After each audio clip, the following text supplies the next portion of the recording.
Assalamualaikum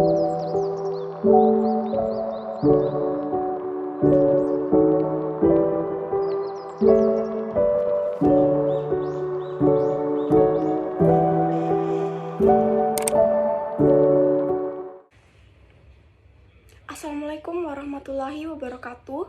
Sebelumnya perkenalkan, nama saya Tria Ramadhani Amir dengan NIM 361210066 dari kelompok 2, kelas 2A D3 Akuntansi. Video ini dibuat untuk menyelesaikan tugas dari mata kuliah Praktikum Sistem dan Pengendalian. Pada video kali ini, saya akan menjelaskan mengenai flowchart untuk pemrosesan data di siklus produksi salah satu toko kue di Makassar, yaitu Warung Brownies. Baik, langsung saja. Pertama, saya akan menjelaskan untuk flowchart skema 1. Bisa dilihat pada slide yang ditampilkan. Ini merupakan flowchart skema 1 di siklus produksi pada Warung Brownies.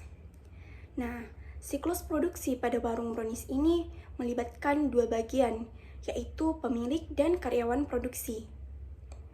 Siklus produksi dimulai ketika pemilik menginformasikan rencana produksinya kepada karyawan produksi.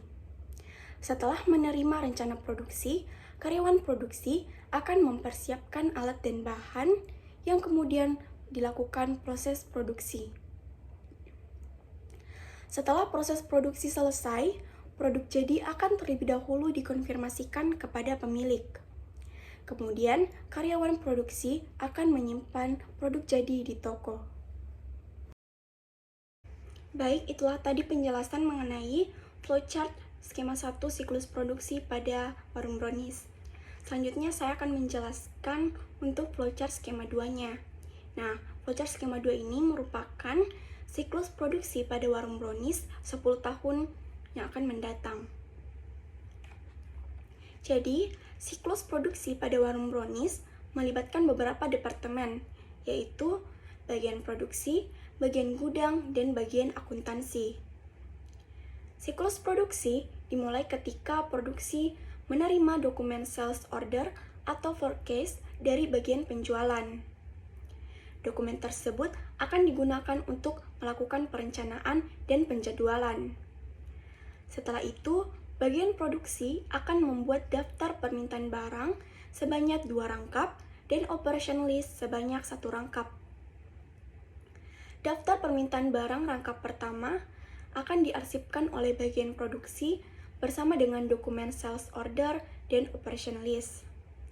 Sementara itu, daftar permintaan barang rangkap kedua akan diserahkan kepada bagian gudang untuk meminta bahan baku yang akan digunakan dalam proses produksi. Daftar permintaan barang yang diterima oleh bagian gudang juga akan diteruskan kepada bagian pembelian. Bagian gudang akan menyerahkan bahan baku kepada bagian produksi. Setelah itu, proses produksi akan dilakukan. Saat proses produksi telah selesai, bagian produksi akan menyerahkan barang jadi kepada bagian penjualan, serta membuat laporan persediaan barang jadi yang juga akan diserahkan kepada bagian penjualan. Setelah itu, bagian produksi akan membuat data biaya produksi, yaitu dokumen pemakaian bahan, kartu jam kerja, serta pemakaian BOP. Ketiga dokumen tersebut akan diserahkan kepada bagian akuntansi untuk memperbarui catatan akuntansi pada jurnal dan buku besar. Lalu, bagian akuntansi akan membuat laporan harga pokok produksi dan mengarsipkan laporan tersebut. Baik, itulah tadi penjelasan untuk flowchart skema 2, siklus produksi pada Warung Brownies. Jadi, selesainya penjelasan tersebut juga mengakhiri video saya pada kali ini. Jadi, saya ucapkan wassalamualaikum warahmatullahi wabarakatuh.